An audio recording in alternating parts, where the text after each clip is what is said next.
masih panjang. Masih ada berapa bulan tadi? 8 bulan. Banyak hal yang bisa terjadi. Dan kalau teman-teman memantau, selalu yang namanya survei berbulan-bulan sebelum pelaksanaan. Bahwa survei yang terakhir dirilis oleh SMRC adalah survei lewat telepon yang targetnya adalah 80% dari total populasi pemilih ya. Karena ada sekitar 20% pemilih yang tidak punya handphone. Jadi di samping survei telepon tentu kami juga melakukan survei tatap muka. Yang menarik adalah 3 wilayah tengah ke barat itu basis Anies Baswedan, dari tengah, Jawa Tengah ke timur itu relatif menjadi basisnya Prabowo. Dulu basisnya Ganjar Pranowo, mohon maaf. Jadi dulu ketika 2019 basisnya Jokowi, Pak Jokowi di Jawa Tengah dan Jawa Timur, sekarang menjadi basisnya Anies, menjadi basis Ganjar Pranowo. Itu masih fluktuatif. Jadi semuanya menjadi bahan untuk masing-masing menjadikan itu sebagai feedback untuk bisa menata rencana, strategi dan operasi. Ini adalah feedback yang mudah-mudahan bermanfaat bagi. Dengan target 100% pemilih, tapi frekuensinya tidak sering survei telepon. Yang tadi disajikan adalah hasil survei telepon yang kami lakukan secara rutin setiap minggu ya. Namun mesti jangkauannya tidak seluruh dari total populasi. Kami melihat ada hasil yang cukup konsisten dalam survei telepon dengan survei tatap muka. Ganjar sangat kuat seperti Pak Jokowi di Jawa Tengah, kemudian Jawa Timur meskipun tidak terlalu unggul, terlalu kokoh, tapi juga relatif unggul. Nah, yang menarik saya ingin menjawab pertanyaan tadi. Jawa Barat, Banten, dan DKI. DKI Pak Jokowi yang menang tipis 52%, Pak Prabowo 48%. Tapi ada 2 lumbung atau kantong utama Pak Prabowo di 2019, yaitu di Banten dan di Jawa Barat. Itu menangnya sangat tebal. Di Jawa Barat bahkan Pak Jokowi hanya 10,7%, sementara Pak Prabowo sekira juta, sementara Pak Prabowo 16 juta perolehannya. Ada selisih sekitar 5 sekian juta. Ada 3 nama yang mendapat dukungan paling signifikan, Ganjar Pranowo, Prabowo Subianto, dan juga Anies Baswedan.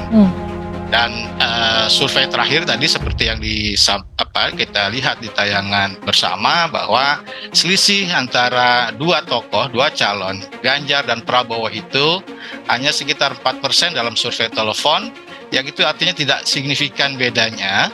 Terpaut jauh. Nah, sekarang kantong-kantong Pak Prabowo itu sekarang menjadi basisnya Anies Baswedan. Anies sangat kuat di Jakarta, tadi angkanya sampai 49%, itu juga Prabowo cukup kuat di sana. Kemudian Anies juga kuat di Banten, angkanya sampai 47%, itu dulu basisnya Prabowo. Sekarang Jawa Barat juga cenderung menjadi basis Anies Baswedan yang sudah mencapai angka 36%. Anies paling unggul di Jawa Barat. Dulu ada basisnya Prabowo.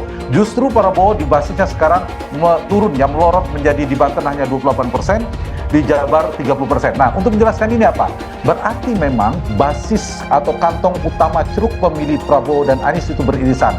Karena ada margin of error sekitar 3,3%, yang artinya selisih signifikan itu butuh lebih dari 6%.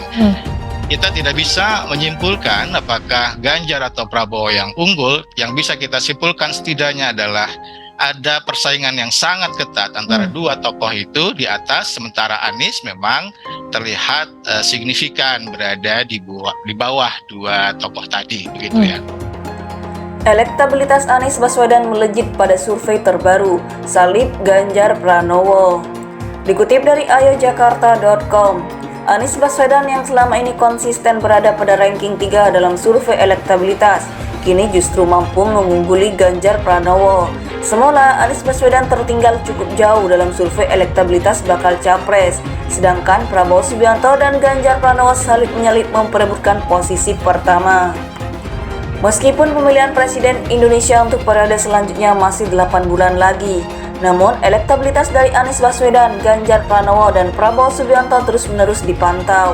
Dalam siaran Metro TV muncul hasil survei terbaru elektabilitas dari 3 nama bakal capres 2024.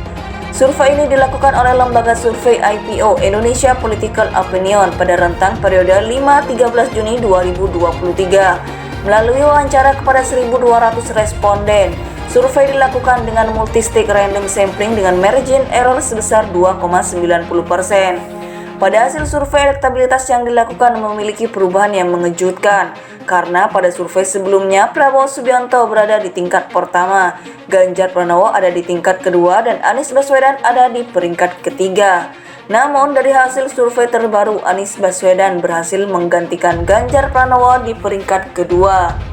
Berikut adalah hasil survei elektabilitas masing-masing bakal Capres 2024 menurut lembaga survei IPO. 1. Prabowo Subianto 37,2%, 2. Anies Baswedan 31,5%, 3. Ganjar Pranowo 26,8%. Sebelumnya, saat Anies masih menduduki peringkat ketiga dalam survei elektabilitas, dirinya mengaku tidak terusik dengan hal tersebut. Meskipun ada di posisi ketiga, Anies tetap merasa optimis bahwa dirinya tetap memiliki kesempatan untuk memenangkan pemilihan presiden. Karena hal yang sama pun terjadi pada saat Anies Baswedan mengikuti pilkada pemilihan gubernur DKI Jakarta. Pada saat itu pun Anies tidak pernah menduduki peringkat pertama saat survei. Namun nyatanya Anies berhasil terpilih untuk menjadi gubernur DKI Jakarta periode 2017-2022.